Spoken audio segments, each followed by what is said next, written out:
Agora na Ceará News. Ceará Debate. Os assuntos mais polêmicos da semana. Você conectado com o que acontece no Ceará, no Brasil e no mundo. Com os comentários da equipe Ceará News. Ceará Debate.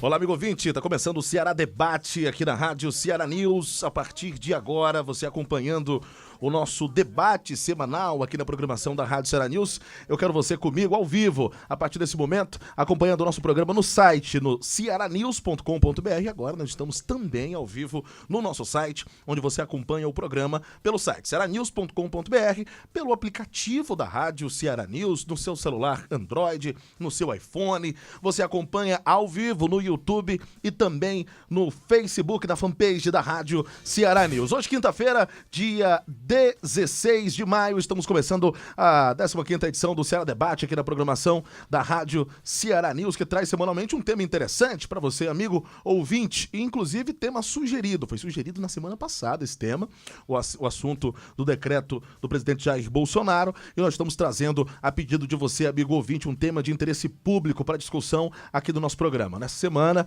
nós vamos abordar as mudanças e novidades do decreto 9.785, o polêmico decreto das armas do presidente Jair Bolsonaro, que flexibilizou no último dia 7 de maio as regras para o porte de armas, dando continuidade a um dos seus primeiros atos no Palácio do Planalto em 15 de janeiro, quando já havia flexibilizado a posse de armas. Entre os pontos alterados, o decreto inclui novas categorias na lista de profissionais autorizados a transportar, a ter o porte de arma. No começo do governo, ele falou sobre a posse. E agora nós estamos falando do porte de armas, como políticos com mandatos e jornalistas que fazem cobertura policial, enfim, que haja uma necessidade de portar uma arma de fogo.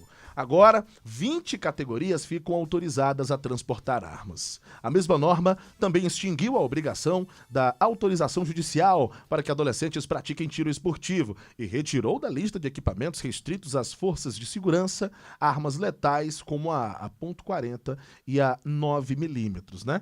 Essas armas eram de uso exclusivo das forças policiais, restrito às forças policiais, e foram retirados dessa lista. Para debater sobre essas mudanças na posse e no porte de arma e também nos possíveis impactos positivos ou negativos que essa medida, assinada aí pelo decreto do presidente Jair Bolsonaro, possa acarretar na sociedade como um todo, a gente recebe hoje aqui no estúdio a advogada Débora Lima, que vai falar com a gente, bater um papo, advogada, presidente da Comissão de Segurança Pública da OAB Ceará, na região metropolitana de Fortaleza, membro da Comissão de Direito Penitenciário da OAB Ceará, tendo ocupado os cargos de diretoria-geral do Departamento Municipal de Trânsito e Transporte Urbano de Aquiraz, comandante-geral interina da Guarda Municipal de Aquiraz e supervisora do Núcleo de Economia Solidária da Coordenadoria de Inclusão de Preso e Egresso da Sejus.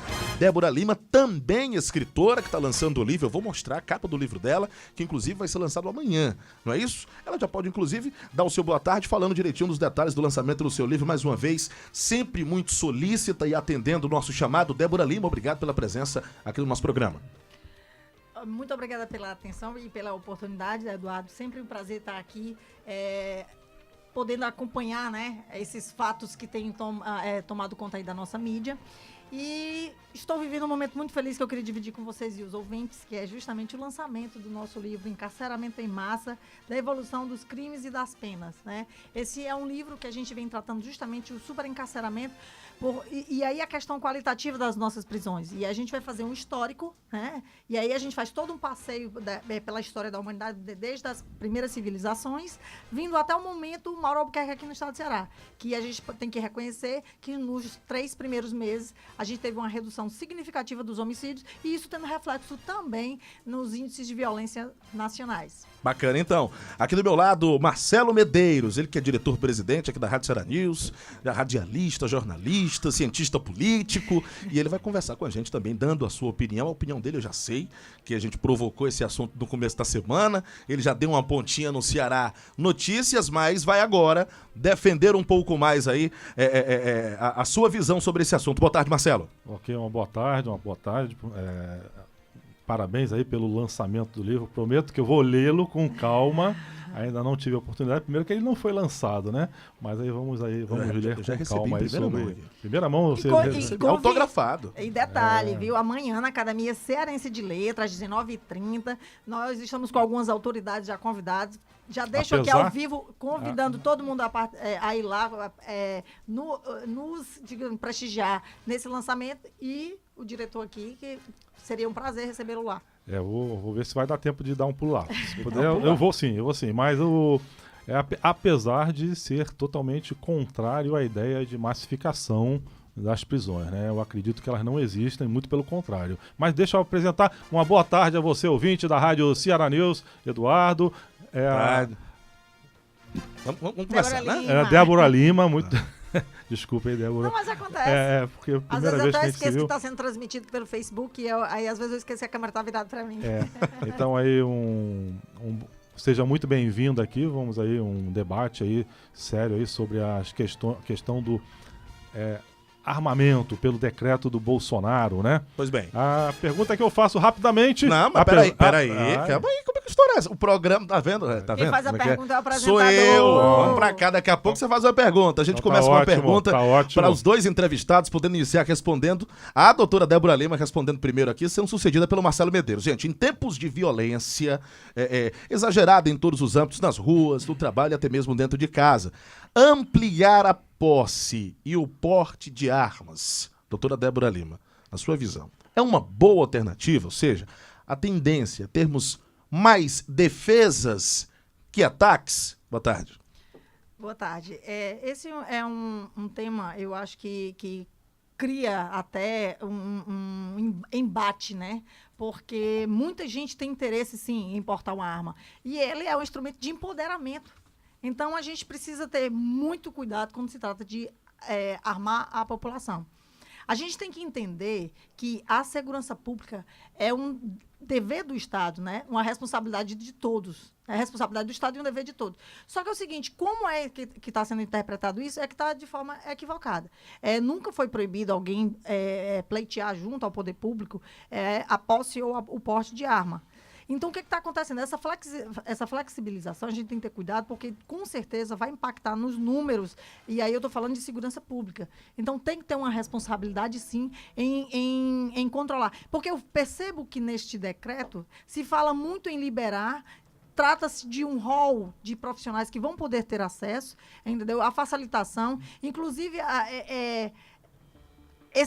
essa maneira de usar a legítima defesa, tá entendendo? E a exclusão de ilicitude como um meio de garantir a proteção do patrimônio. E aí eu sou uma das pessoas, eu sou muito legalista, então é o seguinte, o maior bem que a Constituição protege é a vida. Então a gente está falando em matar em troca de bens materiais. Entendeu? Então, assim, tem uma série de coisas, de questões que a gente precisa tratar. E aí precisa de responsabilidade. Mas uma das coisas que eu percebo no decreto é que ele não fala, tá entendendo? Em nenhum momento tem que controlar. E para isso tem medidas como chips, marcação de bala. Em nenhum momento se limita à questão do controle. E sim somente na liberação, de posse e de porte. Aí, Marcelo Medeiros. Bom, eu vejo de uma maneira diferente, né? Eu vejo pelo lado do indivíduo, liberdades individuais. Todo indivíduo ele tem a obrigação de defender a sua vida, a de sua família, da sua propriedade. Isso é uma obrigação do indivíduo. O Estado ele não consegue, inclusive isso houve um julgamento lá no Rio Grande do Sul, que o Estado, uma senhora entrou com uma ação contra o Estado porque o marido dela foi morto, né? E ela entrou dizendo que o Estado deveria defender. E ela perdeu a ação porque o Estado disse, olha, o Estado não tem o dever de defender as pessoas individualmente e não tem essa capacidade. Então, ou seja, se o Estado não tem essa capacidade de me defender pessoalmente, então ele me dê essa capacidade de autodefesa. de eu poder portar uma arma e ter uma arma em casa. Ninguém é obrigado a ter arma. Agora, do jeito que está o Instituto do Desarmamento, ele colocou 8 milhões de armas na clandestinidade. As pessoas que estavam com armas em casa acabaram que muitas venderam, os bandidos pegaram. Por que pegaram? Mas foi vendido. Se eu não vou ser contra a lei, tá com uma arma em casa se é proibido. E muitas pessoas fizeram isso. Não estou dizendo que seja certo ou que seja errado, mas a pessoa comprou uma arma e ela não quis perder o dinheiro que ela por ter comprado aquela arma. Então foram 8 milhões de armas colocadas na clandestinidade por causa do Estatuto do Desarmamento. Isso fez com que realmente aumentasse a violência, porque foram parar na mão de bandidos. E, na verdade, o cidadão que era para estar se defendendo, ele não pode, eu não posso mais me defender. Eu tenho que morrer como um cordeirinho ali. Se chegar aqui um bandido armado, eu sou obrigado a me ajoelhar e pedir para que ele não me mate. Eu prefiro morrer me defendendo. É uma questão de liberdade individual. Então é por isso que eu acredito realmente que nós temos que ter a liberdade de escolha. Se o Eduardo aqui não quiser usar arma, ele não use. Mas quem quiser usar, que use para uma autodefesa. E que se aumente aí, inclusive, a penalidade para quem usar a arma de forma banal, para que seja preso. Quem não souber usar uma arma, a arma é para uma autodefesa. Nada mais do que isso. E, diga-se de passagem, os países que liberaram o armamento, a violência diminuiu drasticamente. Nós temos aqui o nosso vizinho aqui, o Uruguai, onde os índices de violência são muito menores por 100 mil habitantes do que o Brasil. Então, ou seja, não está muito ligado à questão de ter arma ou não ter, porque lá é muito fácil você ter um porte de arma, e aqui no Brasil não. E antes do Estatuto do Desarmamento, havia o porte de arma, eu tinha porte de arma, foi caçado lá esse porte de arma pelo Fernando Henrique na época, e nunca matei ninguém, nunca atirei em ninguém. E eu vejo que a maioria da população nunca usou uma arma, mas gostaria de ter essa arma e para sua própria proteção. E também que 60 milhões de pessoas votaram a favor do plebiscito que houve, e o governo simplesmente ele não levou à frente, ele simplesmente manteve a legislação que foi da época de Fernando Henrique, né? Em 1992, se eu não me engano, antes do Fernando Henrique, o Eduardo Jorge fez o deputado colocou uma legislação, né? Um projeto de lei para proibir totalmente o uso de armas, inclusive da polícia. Ele não queria que nem a polícia usasse arma. Aí eu digo, como é que a polícia vai usar? Como é que a polícia vai se defender? Vai ser, não, seu bandido, não me dê um tiro não, pelo amor de Deus. Toma aqui uma flor. Eu acho que até entregar flor é bacana, mas nós temos que defender a nossa vida. É o bem mais precioso que cada um de nós temos, usando o mesmo argumento que a senhora, o bem mais precioso que nós temos é a vida. E eu tenho o dever de me proteger para que nenhum meliante venha e me mate sem eu poder me defender. É essa a visão que eu tenho do uso da arma. Pronto, eu discordo, né? Primeiro que eu discordo, que 60% das armas apreendidas, viu, Eduardo, durante esse período, e principalmente, vou falar em 2018, 60% dessas armas apreendidas, elas são armas que foram fabricadas no Brasil. E se você verificar, foi justamente da época que não tinha esse controle de armas. Então, as armas que foram adquiridas legalmente acabaram caindo na mão do crime. Então, a gente vai criar uma certa tipificação no criminal, que é o quê? As pessoas vão agora atrás da arma, dentro da casa do cidadão.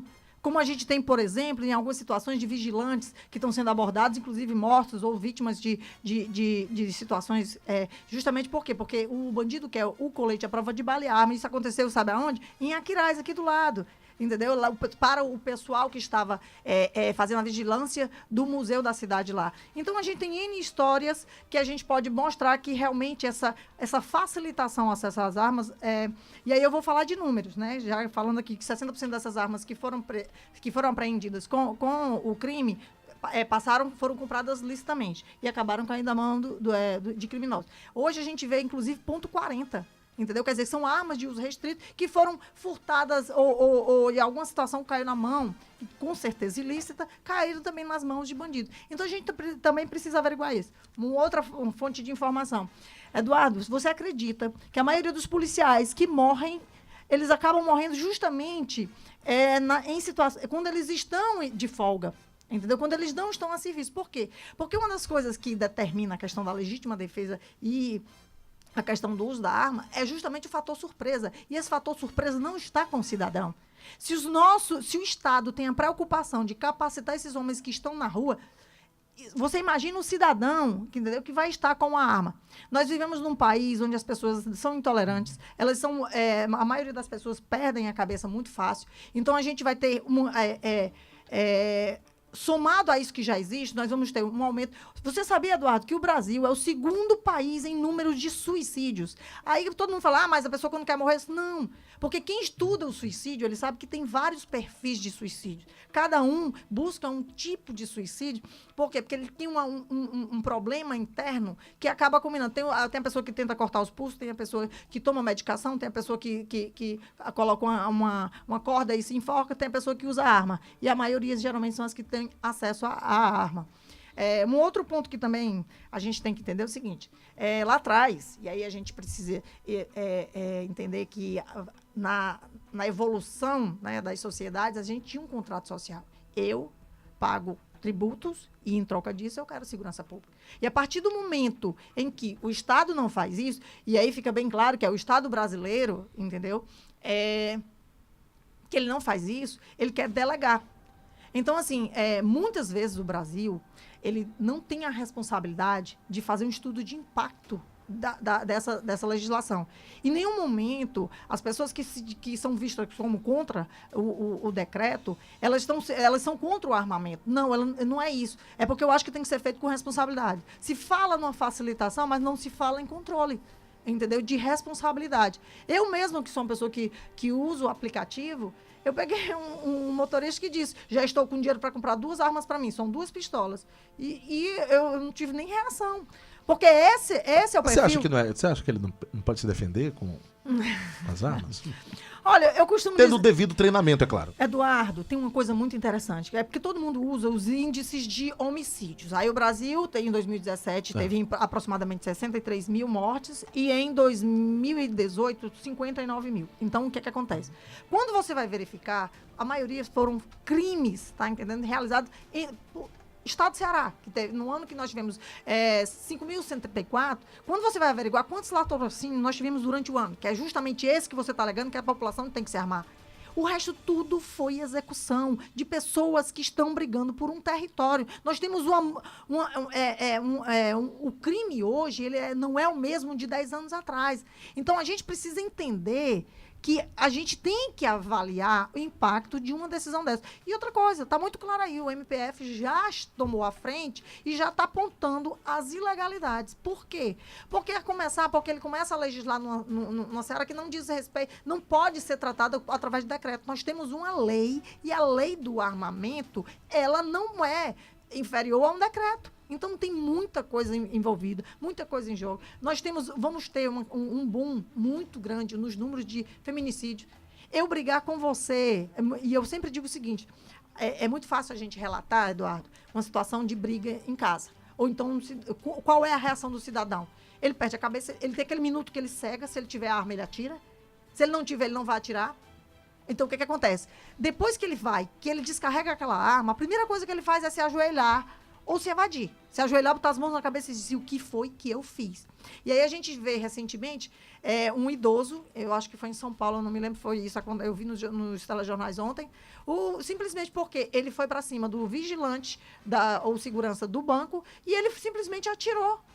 Simples assim. Então, que tipo de sociedade nós temos hoje que não sabe usar uma lixeira e está brigando pelas armas? Situação complicada. A gente vai sair para mais uma temática agora. E eu quero perguntar aos dois aqui a opinião no que diz respeito ao seguinte. Um dos pontos que chama atenção nesse debate de hoje, e principalmente nesse decreto, é o novo limite para compra de munições, né? Houve uma mudança no limite de munições. Até 5.000 munições para armas de uso permitido e 1.000 para armas de uso restrito. Não haveria um certo exagero Débora Lima, nas quantidades, e Marcelo Medeiros, ambos podem responder aí na sequência que achar mais interessante. Ou seria realmente necessário? Até 5.000 munições para armas de uso permitido, Marcelo, e 1.000 para armas de uso restrito. Será que essa quantidade, Marcelo Medeiros, já que foi cedida a vez aí pela Débora Lima, não seria uma quantidade exagerada? Eu não acredito que seja, não. Até porque quem vai usar arma, ele tem que saber usar uma arma, tem que saber manusear uma arma, tem que ter um curso para usar arma. E ele tem que atirar. Ele tem que saber atirar. Treinar. Tem que treinar para poder não causar a morte de terceiros. Então, isso é legal. Ele tem que ter uma quantidade X de munição para ele treinar. Ele pode ir lá para o seu terreno, ou para o terreno do vizinho, dar uns tiros, para poder aperfeiçoar a sua técnica de uso de arma e não fazer besteira. Aprender a manusear a arma. Então eu vejo que os clubes de tiro, nesse ponto, eles são fundamentais. E as pessoas veem que o uso da arma, né, como se fosse assim uma aberração. Que vai aumentar o número de mortes, que vai... Não vai, nós já tínhamos armas antes, as armas já existiam, eram liberadas, muita gente tinha porte de arma e não tinha esse bang-bang que tem hoje, depois que proibiram as armas foram proibidas e o bang-bang aumentou, porque as armas ficaram na clandestinidade. Então quem quer usar uma arma de forma ilegal... Quem quer usar uma arma, ele vai lá e vai dar o jeito de comprar. Não interessa se ela legal vai ser ou ilegalmente. Legal ou ilegalmente. Muito bom. Ele não vai conseguir comprar legalmente. Ele vai comprar na ilegalidade. E como essas armas que foram compradas e em um determinado momento elas não podem mais ser utilizadas, quem estava com essa arma acabou negociando armas com bandido para não perder o dinheiro que ele tinha colocado naquelas armas. Então, eu vejo que isso é fundamental. Então, não vejo nenhum problema na... Você não vê nenhuma ilegalidade da quantidade, né? Na quantidade, eu não vejo nenhuma ilegalidade. Débora Lima. Eu vejo. Até porque, assim, eu não sei se você observa, Eduardo, que a maioria das pessoas que são a favor, né, do armamento, elas colocam exatamente isso. Para não perder dinheiro. As pessoas falam muito em patrimônio, a gente está falando em vidas. Entendeu? Então, assim, o direito. E o direito de se defender, o direito disso, daquilo. Era justamente o que eu ia lhe perguntar. E o direito, a alegação da defesa pessoal? Cidadão de bem, que não tem. Que não deve à justiça, porque agora foi. Já era permitido, né? Você mesmo falou isso numa conversa que nós tivemos aqui fora. Enfim. Existe a lei que um cidadão comum pode, ele comprova, sei lá, seja um portador de CNPJ, que tem a sua empresa, que justifique que pode ter uma arma, a posse da arma em casa, que o porte é muito mais complicado, mas a posse da arma em casa. Ele tendo ela e comprovadamente, preenchendo todos os pré-requisitos, tem a sua arma, a posse da arma em casa, para sua legítima defesa, né? Que é o que é defendido pela maioria dos cidadãos. A alegação da defesa pessoal, de que entre a vida do bandido e a vida dele. Até fiz essa pergunta numa outra oportunidade aqui no programa, um colega seu ficou chateado, né, assim. Mas você não acredita que bandido bom é bandido morto, que é o que muita gente pensa? O cidadão comum pensa? Isso a gente trata aqui no livro, exatamente. A sociedade tem essa visão de que bandido bom é bandido morto, não é? Ou então vamos esquecê-los dentro do sistema carcerário. E nenhuma das possibilidades aqui tem previsão legal. Por quê? Sim. Porque nós não temos pena de morte e nem prisão perpétua. Então, quando se fala em ampliar um decreto que vem dessa forma para ampliar, tem que ter, como eu estou dizendo, tem que ter avaliação de impacto. Porque uma coisa é o jornalista Eduardo Calegari, entendeu? Fazer um programa sem filtros, entendeu? Sem maquiagem e tratar de temas polêmicos que vai incomodar A, B ou C. Sim. Entendeu? Outra coisa é liberar para todos os jornalistas. Sim. Uma coisa é você liberar para advogado criminalista, outra coisa é você liberar para todos os advogados. Então, tem uma série de coisas, porque, assim, o que a gente percebe é que... Então, você não é contra? Não, eu acho, como eu estou lhe dizendo, do jeito que era feito antes, qualquer pessoa que chegasse, ela podia, sim, comprovado, pode, Eduardo. Agora, o problema é o seguinte, é que ele flexibilizou e, mais uma vez, para um rol de pessoas, está propondo a questão da excludente de licitude, uma série de coisas que a gente está dando permissão para matar. Tudo bem. E tudo bem, aí você diz assim, proteger o patrimônio, e todo mundo se fala. Eu me digo, por que a gente tem execução de 9, 10, 15 pessoas de criminosos de assalto a banco, por exemplo, entendeu? A gente chega lá e é o seguinte, o cara tá cometendo um assalto de um dinheiro que é assegurado, todo mundo sabe disso. Sim. Tem uma série de coisas. Tem prejuízos? Tem uma série de coisas? Tem. Mas, é como diz, hoje a gente vê uma ostentação de cadáveres empilhados muitas vezes na caçamba, como chega pra gente fotos de situações, abordagens policiais no interior do Nordeste, não nem do Nordeste não, do Brasil, e a gente vê que essa é a nova conduta, entendeu? De como o Estado está orientando e a sociedade está se comportando e sendo conivente com isso. Doutora, vou direcionar mais um pouquinho. Na condição de pessoas inocentes, morrendo, vítimas de latrocínio, que é o roubo seguido de morte, né, com grandes números, por exemplo, o direito do cidadão ter uma arma para se defender não seria legítimo, doutora? Eduardo, volto a dizer, a situação todinha é o fator surpresa. O fator surpresa, ele não te permite ser mais rápido do que o bandido. Se você for averiguar a questão dos latrocínios, a maioria das vítimas estão entre 24 e 59 anos. Significa o quê? São pessoas que se colocam na posição, se acham preparados para reagirem. Porque muitas vezes você entregar o seu celular, tudo bem que não é certo, não é. Nós estamos vivendo momentos que nós temos um consumo de droga que invadiu todas as camadas sociais e a maioria das famílias, porque eu acho que quase todo mundo tem um problema com droga na sua família. Então, o que acontece? Essas pessoas são doentes. A gente não pode tratar, e é uma das coisas que a gente trata no livro, essas pessoas são doentes. Elas acabam cometendo crimes patrimoniais, entendeu? Para o consumo. E aí, o que acontece? Entregar o celular, às vezes te causa, mas o reagir, você não dá à pessoa, o bandido, aquela história. Nenhuma opção não, ele vai e atira. Então, é isso que a gente não está preocupado em liberar, em proteger, não, de forma alguma.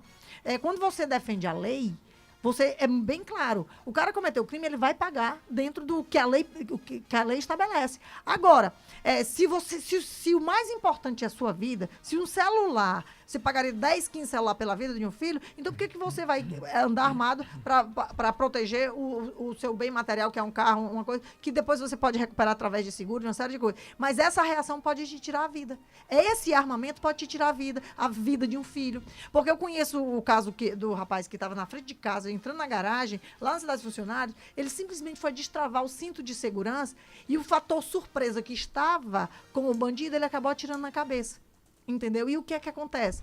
Ele nem estava pegando a arma. Então, essa sensação de que qualquer um pode ter, todo mundo diz o contrário. Diz, ele não vence na dúvida se não tem armamento. Pelo contrário, ele já vai com a arma engatilhada, na certeza de qualquer esboço de reação, ele vai tirar. Porque quem tem conta para pagar ao crime, vai cometer o crime. Infelizmente, o que a gente precisa é acabar com a economia do crime. Então, tem que se tratar a questão, não é com essas medidas que o governo federal, através desses decretos, está responsabilizando a sociedade, não. Eu vejo que nós estamos aí com uma inversão de valores muito grande.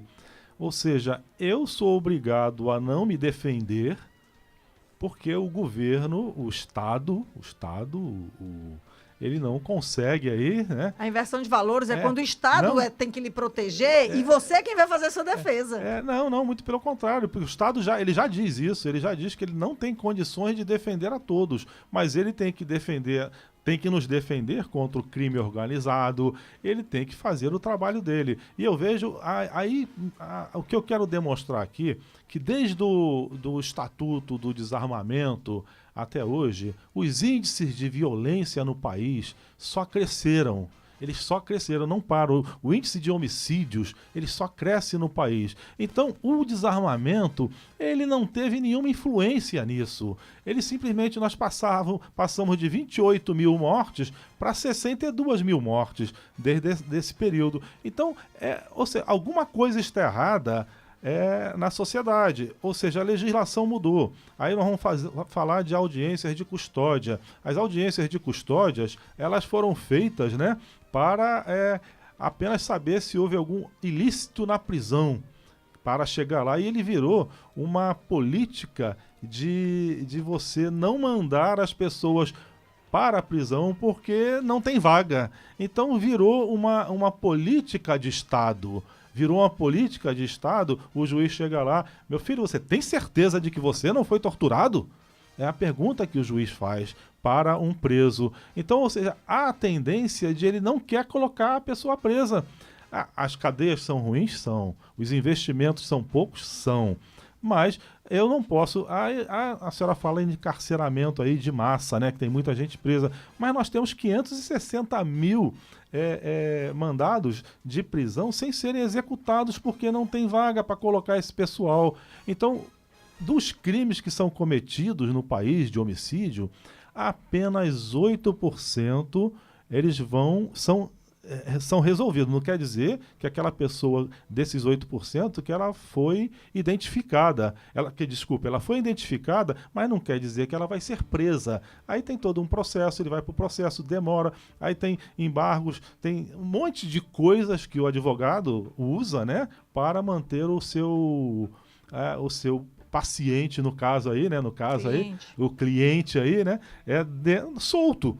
Então, o que acontece é o seguinte, apenas 1,5% a 2% dos casos de homicídios resultam em prisão. Então, nós não temos encarceramento em massa, nós temos prisão de menos, investimento de menos. Aqui no estado do Ceará, houve uma redução sistemática do número de policiais civis, que são a polícia judiciária, que é quem investiga. E paulatinamente isso foi passado para a polícia militar. E a polícia militar, eu vi vídeos aí de que ele chega no local, ele desconfigura totalmente o ambiente do crime. Aí você não tem como levar à frente um inquérito, né? Que o juiz vai levar à prisão. Então, existe uma impunidade muito grande em nosso país. Eu não vejo como encarceramento de massa. Nós temos aí 700, se eu não me engano, são 700 ou 800 mil presos no país, se eu não me engano, né? E nós temos aí 560 mil mandados de prisão que não foram executados. Então, eu não vejo encarceramento de massa, e o que eu vejo é que o crime prospera com a impunidade. Quanto maior a impunidade, nada me diz que se eu mantiver um preso dentro da cadeia, eu não vá diminuir os índices de violência. Agora, se eu prendo e daqui a 3 meses ele está na rua, ele vai continuar cometendo os mesmos crimes, vai continuar cometendo as mesmas coisas e vai aumentar o índice de violência no país. De criminalidade, no caso, né? Beleza, então. Marcelo Medeiros está com a gente aqui, Débora Lima também, conversando sobre esse assunto. O debate de hoje é exatamente falando sobre o decreto do presidente Jair Bolsonaro, né? Flexibilizando a situação das armas. Débora Lima tem uma opinião, Marcelo Medeiros tem outra, e a gente está ouvindo aqui no nosso programa Ceará Debate, você está vendo e assistindo aí do outro lado. Tem um ponto um pouco mais técnico aqui, que é sobre a permissividade de alguns tipos de calibre de arma diferente, Débora Lima e Marcelo Medeiros. Esse decreto fala sobre a permissão da compra de armas com maior poder letal, como aquela 9mm, a 44 Magno, enfim. O decreto é gigantesco, né? Tem diversos pontos que tem que ser analisado com mais tranquilidade, o nosso tempo não permite, né? Mas Débora Lima e Marcelo Medeiros, a partir desse novo decreto, todas as pessoas que respondam com ação penal ou foram condenadas pela posse, pela porte de armas mais letais, serão beneficiadas com a retroação da lei. Nesses casos, doutora Débora, essas pessoas tendem a ser liberadas? Será que o novo governo pensou na questão que estaria trazendo com um decreto novo possíveis benefícios para condenados? Existem vários pontos desse decreto, você poderia falar um pouco mais sobre esse assunto pra gente? Não, na verdade é o seguinte, quanto a essas questões aí que geram dúvidas, né, o MPF já está entrando, né, com uma ação para ver se... Esse é algum dos pontos da discussão do MPF sobre a ilegalidade, é isso? Não, tem uma série de coisas que são inconstitucionais, entendeu? Então, assim, esse decreto, ele trouxe realmente uma série de questões que precisam ter mais responsabilidade em relação à sua aplicação. Então, assim, a minha preocupação é justamente não estou muito preocupado com esse decreto, porque pelo que o MPF vem fazendo, realmente não tem condições dele continuar. Até porque, como eu estou dizendo, ele fere a lei, né? Um decreto não pode se sobrepor à lei. Mas eu queria até pontuar aqui uma coisa que o Marcelo colocou aqui, que ele coloca uma situação sobre as audiências de custódia, por exemplo, e eu preciso responder, né? À vontade. Que é o seguinte, diz que há um superencarceramento, né? E existe sim, e eu vou lhe dizer por quê. Se 7%, vamos usar o número bem emblemático de 2017, os 63 mil homicídios, se apenas entre 7% a 8% chegaram à investigação, entendeu? Estão sendo investigados e que, de fato, possa ser que se traga um resultado jurídico em relação ou então digamos assim, uma sanção penal, ainda assim é um número muito reduzido. Então, quando a gente fala de traficantes, quando a gente fala dos crimes hediondos, vamos ampliar. Quando a gente fala de crimes hediondos, a gente imagina o seguinte, que a melhor solução é o quê? É justamente a privação de liberdade.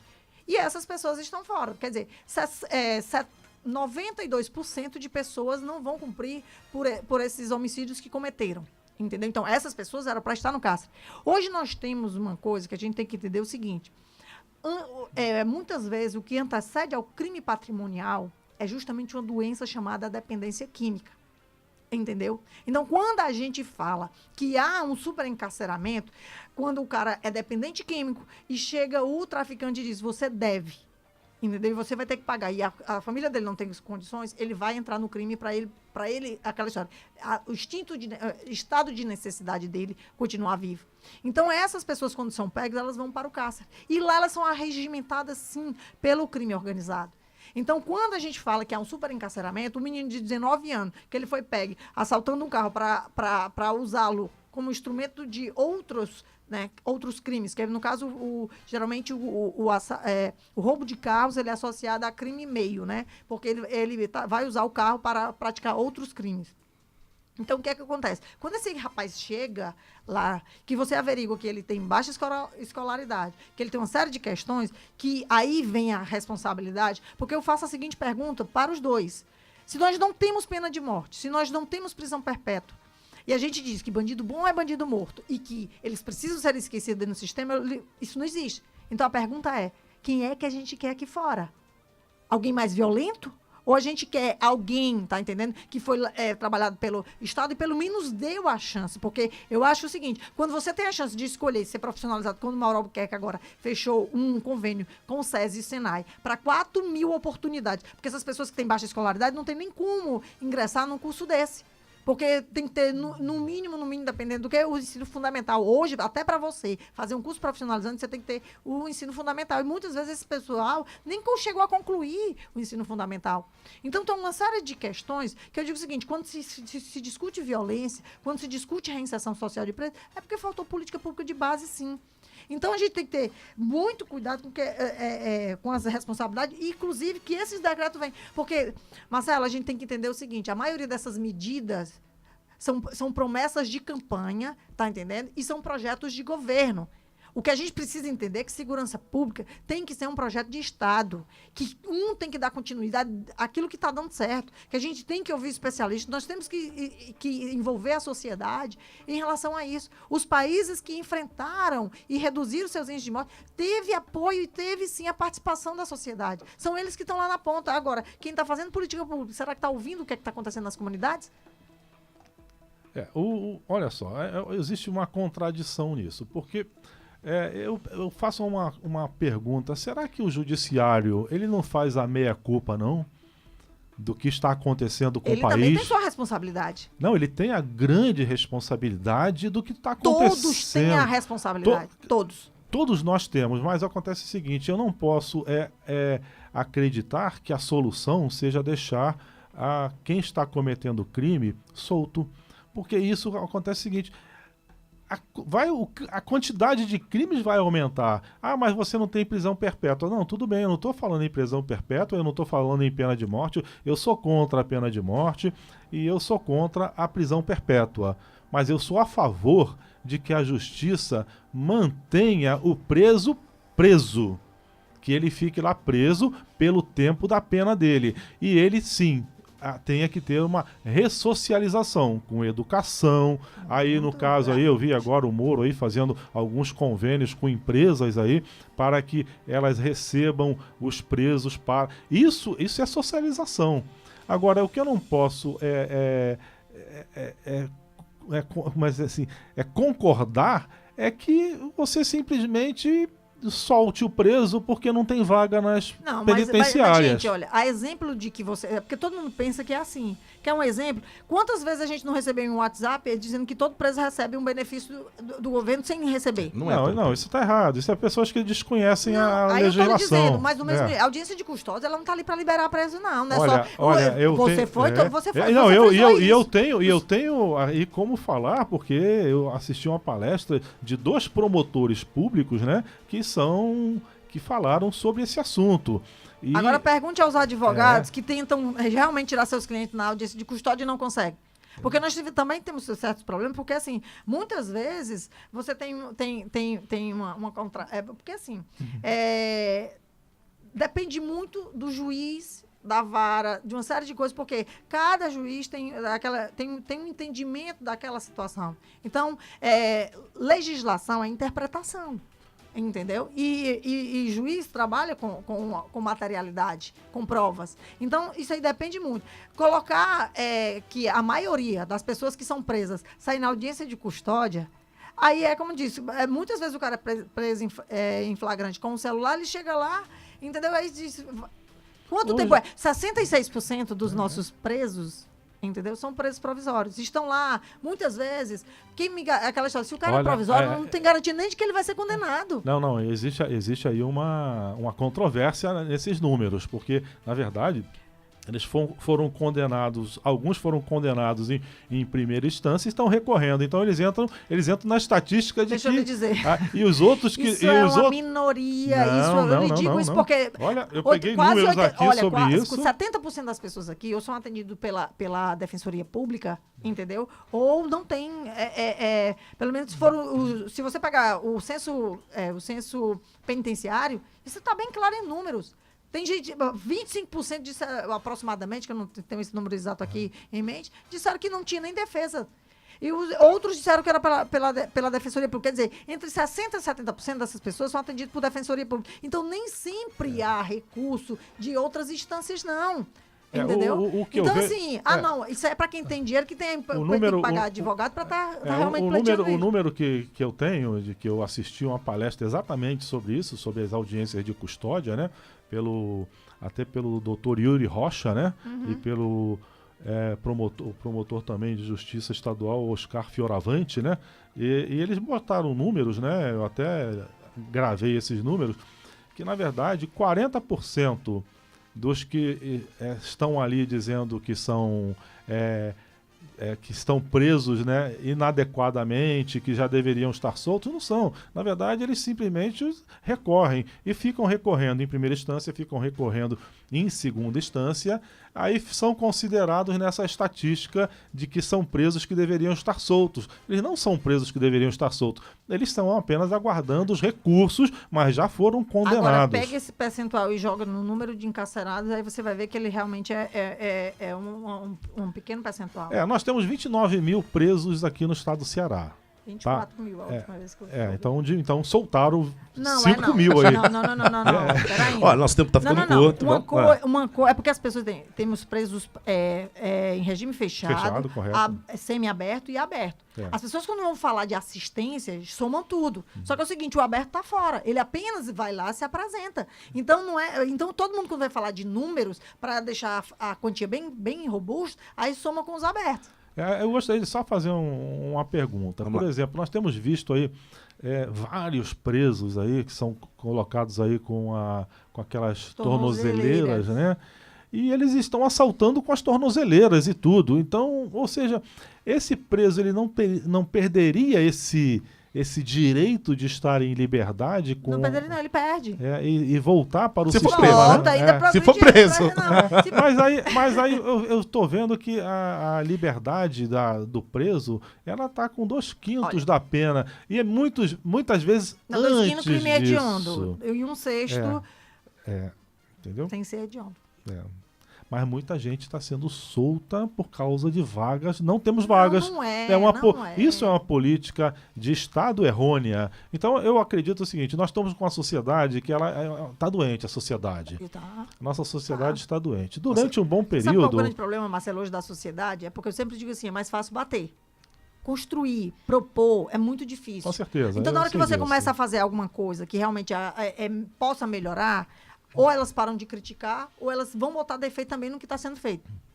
E foi uma das coisas que eu já ouvi muito. Às vezes as pessoas criticam o secretário de Segurança Pública, dizendo que o SPI, a tecnologia de monitoramento, já tem há 20 anos, por que isso... Mas ninguém fez. Se ele está fazendo, então vamos elogiar. Não, com certeza. Entendeu? Qualquer coisa que reduza, a gente já é alguma coisa. Então, vamos elogiar o que está sendo feito. Porque, como eu estou dizendo, a tecnologia está aí há 20 anos, mas alguém fez o monitoramento. O governador ele recua quando ele vamos botar o monitoramento, vão acabar com os celulares no sistema prisional. Aí o pessoal começa a tacar fogo aqui fora, começa não sei o quê, o governador recua, faz acordo com esses presos Olha, é muito sério essa acusação que o senhor está fazendo. Não é acusação, mas eu são acompanho o sistema comentários, penitenciário e eu acredito sim que um dos motivos que reduziu os índices de morte aqui fora, eu não vou dizer que foi única e exclusivamente a comunicação que foi cortada entre presídios e as ruas. Entendeu? E as comunidades. Então, assim, a gente tem que ter muita existe uma dificuldade em trabalhar a informação grande, com transparência. Existe uma dificuldade muito grande da punição dos agentes que levam esses celulares para dentro das cadeias. Então, o sistema prisional, a legislação, ela não permite que eles sejam mandados embora. O meu irmão, ele foi diretor de presídio, né, lá na Ilha Grande, no Rio de Janeiro. Foi diretor de presídio lá no Rio de Janeiro, em vários outros presídios, né? E ele me falava, olha, Marcelo, a pior coisa que existe na penitenciária são, muitas vezes, os advogados que trabalham, né, os defensores públicos, né, no caso, que trabalham dentro, que muitas vezes tem solto para ser solto e eles não liberam enquanto não achacarem a família do preso, para poder liberar esses presos. E muitas vezes o preso já era para estar liberado. E eles não aparecem, ficam lá só para ganhar o dinheiro deles, não vão, ou seja, deixam à míngua os próprios presos. Isso é um sistema que tende a falir, é um sistema que tende a não prosperar. Se você não tiver uma regra rígida de gestão, que você possa punir esses funcionários que estão ali cometendo crimes dentro do sistema carcerário, como é que você vai melhorar o sistema carcerário? Eu vou aproveitar a sua fala agora aí, que você disse que tem pessoas que já cumpriram a pena e não saíram. Então, há um encarceramento em massa. Não, isso não quer dizer... Mas isso não quer dizer que houve encarceramento. Isso é uma falha de gestão. É uma falha de gestão. Que seja, mas isso aí é um dos fatores de que tem gente lá dentro que já era para estar aqui fora. Então... é aquela história. Você quer dizer que as pessoas que estão lá dentro, que era para estar aqui fora... Culpa de quem? Eles não estão encarcerados sem necessidade? É culpa do Estado. Se a pessoa que pode responder em liberdade, que a legislação permite, que está aqui fora. Outra coisa, o cara, dependente químico, foi pego... Isso aqui é um exemplo muito simples. 100 gramas de cocaína aqui na aldeota tem um peso. Pode ser colocado como consumo. Mas se a mesma quantidade for pega na favela, eu não vou nem usar cocaína, vamos lá, maconha. Entendeu? Que é mais, que é uma das drogas mais leves das ilícitas que tem.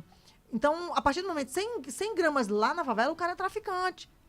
Então, a gente tem que ver, a gente não tem nenhuma legislação que determine o quantitativo para justamente ver. E outra coisa, lembre-se que o crime, ele está sempre adiantado. O Estado, ele vai combater o crime justamente chegando. E por isso que é importante a velha história que a gente sempre diz, que nós precisamos fortalecer nossa polícia judiciária, que é quem investiga e quem... Com certeza, eu sou totalmente favorável a isso. Crime. Eu sou totalmente favorável que haja investimento na polícia judiciária, inclusive na área de... vamos dizer assim, de investigação e do pessoal que faz a parte técnica, né, de descobrir o crime. Isso nós temos que fazer. Você chega nos outros países aí, você vê o pessoal trabalhando, você chega aqui, você vai no Chile lá, o cara chegou, morreu, você vê a polícia judiciária chegando, trabalhando, identificando os problemas. E aqui nós não temos isso. Aqui nós temos a polícia militar que chega lá, desconfigura a área do crime. Por culpa deles, não. Por desconhecimento, por falta de instrução, por falta de treinamento e falta de gestão. Muito bem, vamos voltar para cá, porque senão a gente vai fugir do assunto.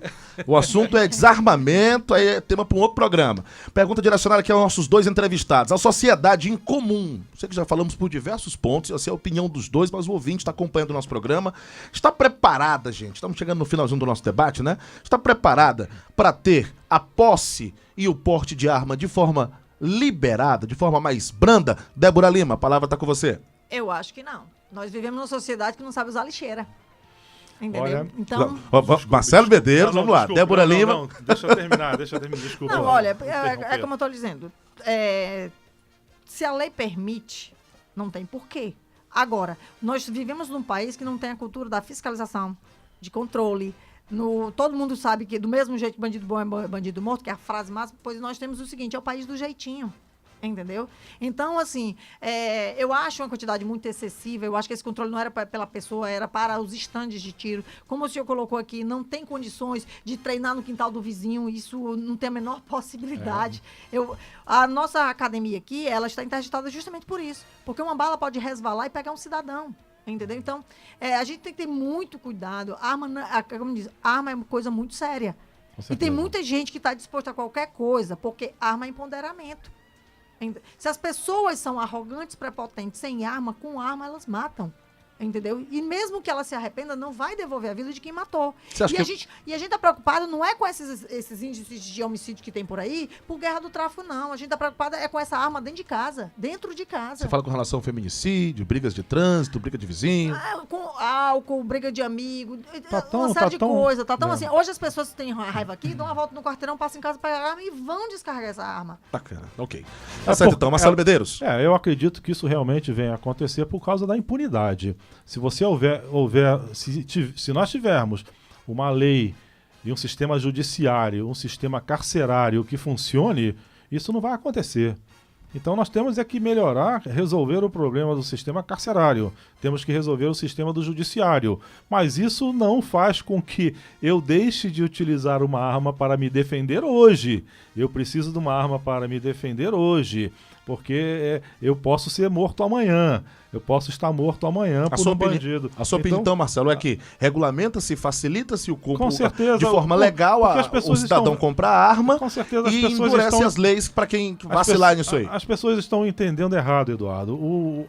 Não existe uma facilidade no uso de arma. Existe, sim, uma dificuldade hoje muito grande, até porque você fica dependendo lá do delegado da Polícia Federal, dele liberar ou não a arma. É discricionário dele, ele vai olhar para tua cara, não, você pode usar a arma. Não, Eduardo, você não pode. É isso que acontece hoje. Você apresenta toda a documentação e ele vai dizer se você pode ou não pode usar arma. E é isso que nós temos que ser contra. Temos que ter uma legislação democrática. Se você preenche os requisitos para usar arma de acordo com a lei, que essa lei seja aplicada a você. Concordo, mas não no decreto.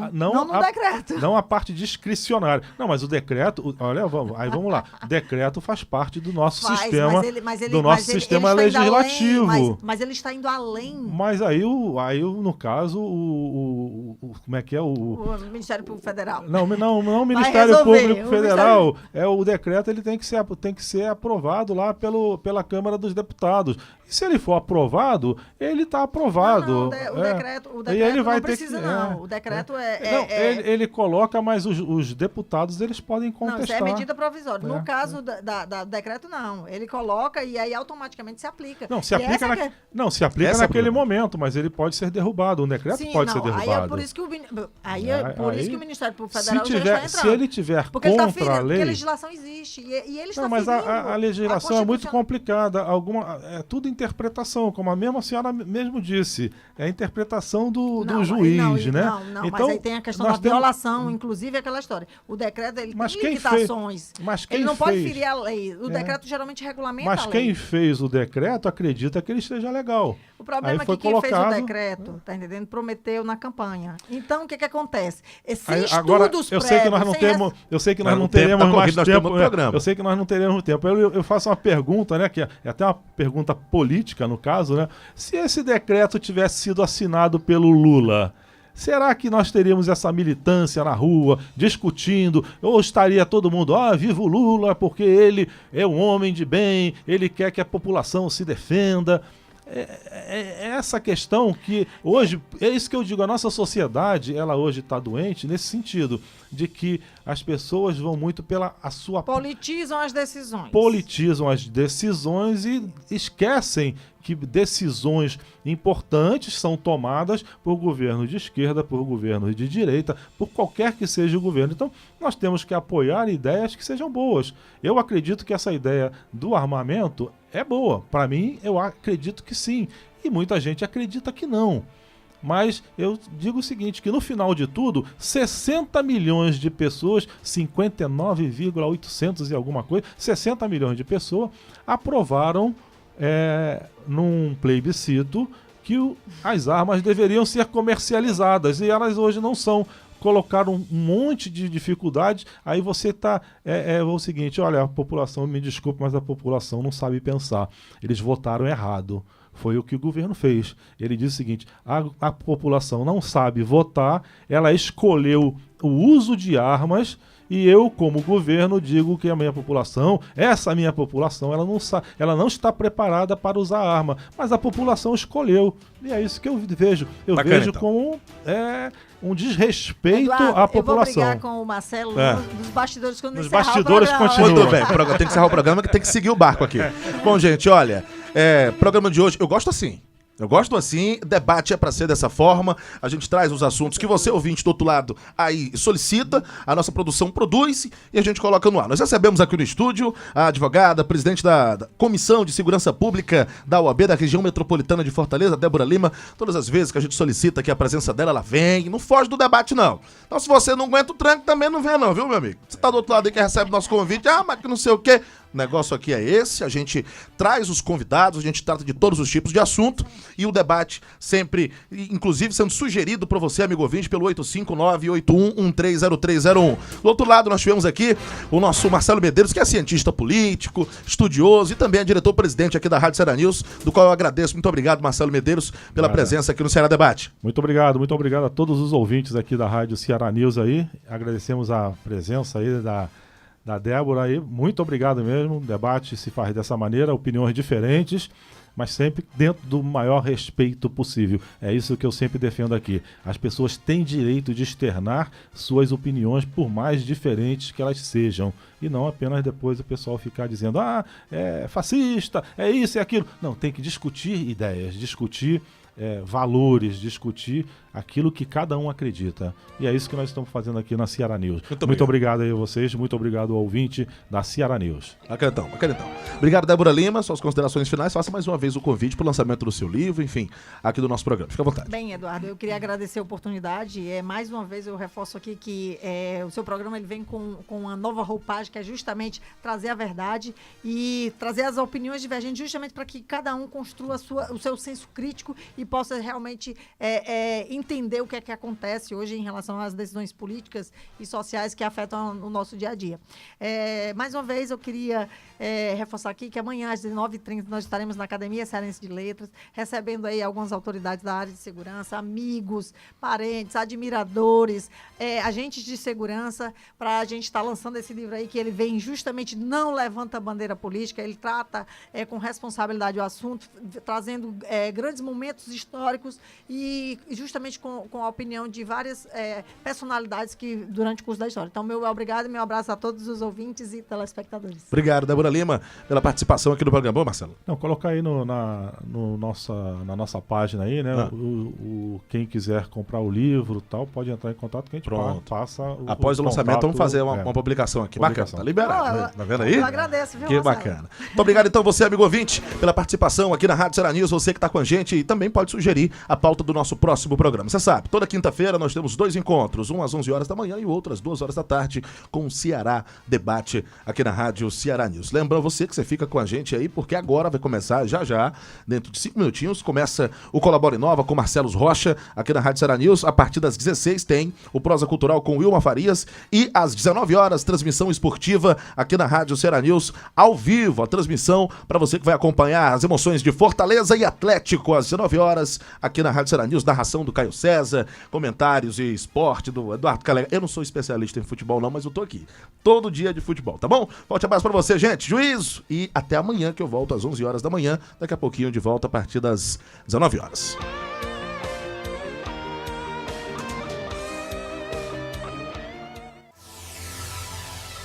Você ouviu Ceará Debate. Na Ceará News, você pode tudo a todo momento. Acesse www.cearanews.com.br e acompanhe toda a programação no site e nas redes sociais: Facebook, YouTube, Instagram e Twitter. Rádio Ceará News.